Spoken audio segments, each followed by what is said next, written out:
Hello friends, welcome to my channel my unique academy. Friends, आज के इस video में हम लोग स्टडी करेंगे एक बहुत ही फेमस और बहुत ही इजी पोएम की। पोएम हमारी है फायर एंड आइस।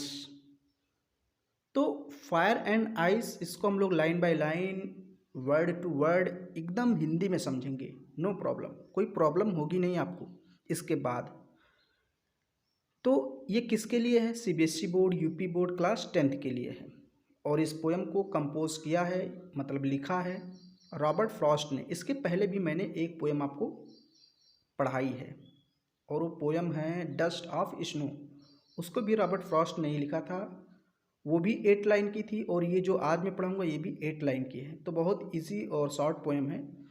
लेकिन पोएम को लाइन बाय लाइन पढ़ने से पहले थोड़ा सा पोएम के बारे में समझ लेते हैं। थोड़ा सा आपको वेट करना पड़ेगा, 2 मिनट 1 मिनट, थोड़ा सा समझ लीजिए, फिर मैं पोएम पढ़ाता हूँ। कहते हैं नहीं, समरी थोड़ा सा समझ लीजिए कि पोएम में पढ़ना क्या है। तो देखिए, अभी मैं आपको लेकर चलता हूँ पोएम पर, पहले थोड़ा सा समझ लीजिए। देखिए, जो चीज़ पैदा होती है उस चीज़ का अंत होता है। यानी जो चीज़ दुनिया में आई है वो एक दिन समाप्त होगी, चाहे वो इंसान हो, कोई वस्तु हो, कुछ भी हो। तो इस प्रकार पृथ्वी भी, जो हमारी पृथ्वी है, ये भी एक ना एक दिन समाप्त होगी। अब कब समाप्त होगी ये नहीं पता है, लेकिन एक ना एक दिन हमारी पृथ्वी का भी अंत होगा।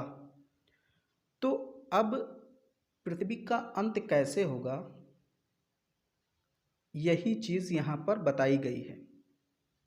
कुछ साइंटिस्ट बताते हैं, कुछ लोग बताते हैं कि जो पृथ्वी का अंत होगा, हमारी दुनिया का अंत होगा, वो फायर से होगा, यानी आग से होगा। और कुछ साइंटिस्ट, कुछ लोग बताते हैं कि जो हमारी दुनिया का अंत होगा वो किससे होगा? आइस, यानी बर्फ से होगा। यहाँ पर कवि ने कल्पना की है कि हमारी दुनिया कैसे समाप्त होगी। अब कवि ने फायर की तुलना यहाँ पर इच्छा से की है, ग्रीड, लालच, डिज़ायर। और आइस की तुलना किससे की? हेट, यानी नफरत से। अब समझने वाली बात यह है कि कवि ने फायर की तुलना डिजायर से क्यों की और आइस की तुलना हेट से क्यों की। डिजायर का मतलब इच्छा, हेट का मतलब नफरत। तो देखिए, कवि ने फायर की तुलना डिजायर से और आइस की तुलना हेट से इसलिए की, जैसे मान लीजिए हमारी जो इच्छा है, डिजायर है, बहुत ज़्यादा बढ़ जाए। इच्छा का मतलब क्या? लालच। हमारे अंदर बहुत ज़्यादा लालच आ जाए तो क्या होगा? आदमी का विनाश हो जाएगा। तो ठीक उसी प्रकार, जिस प्रकार लालच से, इच्छा से आदमी का विनाश होता है, उसी प्रकार अगर दुनिया में आग बढ़ जाए, चारों तरफ आग ही आग हो, तो दुनिया का भी विनाश हो जाएगा। तो इसलिए फायर की तुलना डिजायर से की है। अब आइस वाला देख लेते हैं। आइस की तुलना हेट से इस प्रकार की है, जैसे मान लीजिए चारों तरफ नफरत के लोग हो जाएं, नफरती लोग एक दूसरे से नफरत करें, कोई किसी की बात ना सुने, तो क्या होगा? दुनिया नष्ट नहीं हो जाएगी? भाई, अगर चारों तरफ नफरत ही रहेगी तो दुनिया का नष्ट होना तय है। कोई किसी की बात सुनेगा ही नहीं, किसी का किसी से कोई काम नहीं रहेगा। लोग देखेंगे एक दूसरे को तो जलेंगे, कोई किसी से बात करना ही नहीं चाहेगा। तो क्या हो जाएगा? दुनिया हमारी तबाह हो जाएगी। ठीक उसी प्रकार जैसे अगर दुनिया में मान लीजिए चारों तरफ बर्फ़ जम जाए, अगर दुनिया में चारों तरफ बर्फ़ जम जाए तो इतनी ठंडी पड़ेगी ना कि आदमी जम जाएगा, हिल नहीं पाएगा, सुन्न हो जाएगा। तो भी तो वो बात नहीं कर पाएगा किसी से, यानी अलग हो जाएगा सबसे। तो क्या होगा?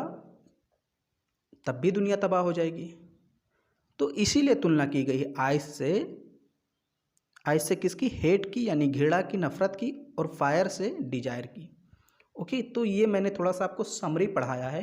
अब हम लोग चलिए पढ़ते हैं line by line, word to word, stanza. देखिए देखिए, फर्स्ट स्टैंजा समझिए और इसको सही से आप देखिए। 4 लाइनें हैं फर्स्ट स्टैंजा में। लिखा है, सम से the world will and in fire, some say in ice. From what I have tasted of desire, I hold with those who favor fire. सम से कुछ लोग कहते हैं, कुछ लोग का मतलब कुछ साइंटिस्ट, सम का मतलब यहाँ सम साइंटिस्ट, सम का मतलब क्या होगा, सम साइंटिस्ट यानी कुछ वैज्ञानिक से कहते हैं द वर्ल्ड संसार विल एंड समाप्त हो जाएगा इन फायर आग में या आग से।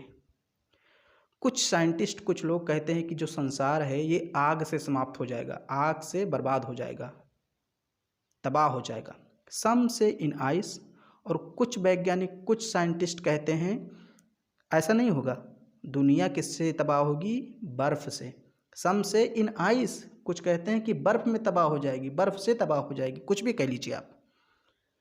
तो कुछ साइंटिस्ट कुछ लोग कहते हैं दुनिया आग से तबाह होगी बर्बाद होगी, कुछ कहते हैं कि दुनिया बर्फ से तबाह होगी बर्बाद होगी।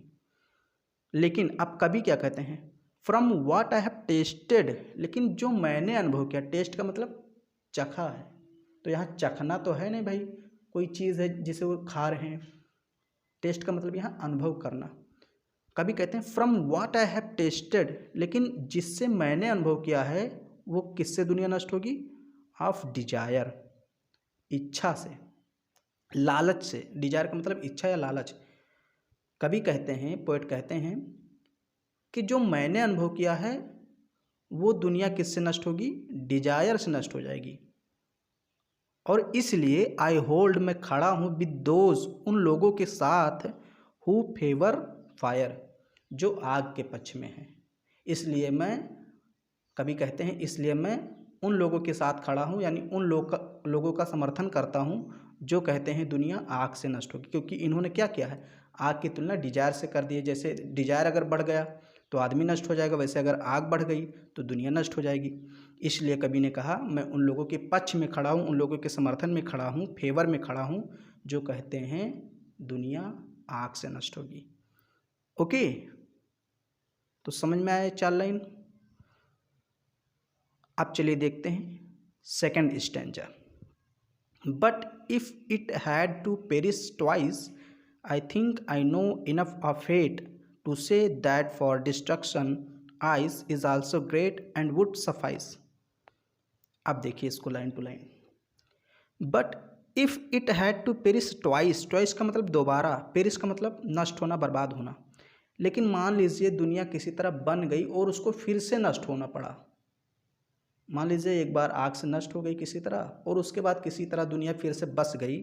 बट लेकिन if it had to perish twice, अगर इसको दोबारा बर्बाद होना पड़ा, नष्ट होना पड़ा। पेरिश का मतलब नष्ट होना, ट्वाइस का मतलब दोबारा। मान लीजिए दुनिया को दोबारा बर्बाद होना पड़ा, आई थिंक, तो मेरे ख्याल से, I know enough of fate, तो मेरे ख्याल से मैं जानता हूँ कि वो क्या चीज़ होगी, इनफ ऑफ फेट, बहुत सारी नफ़रतें, यानी नफ़रत से दुनिया तबाह हो जाएगी। टू से, और ये मैं कह सकता हूँ, दैट फॉर डिस्ट्रक्शन, कि जो विनाश होगा, आइस, वो बर्फ से होगा, इज़ आल्सो ग्रेट, और ये भी बहुत बड़ी तबाही होगी, एंड वुड सफाइस, और ये पर्याप्त होगा।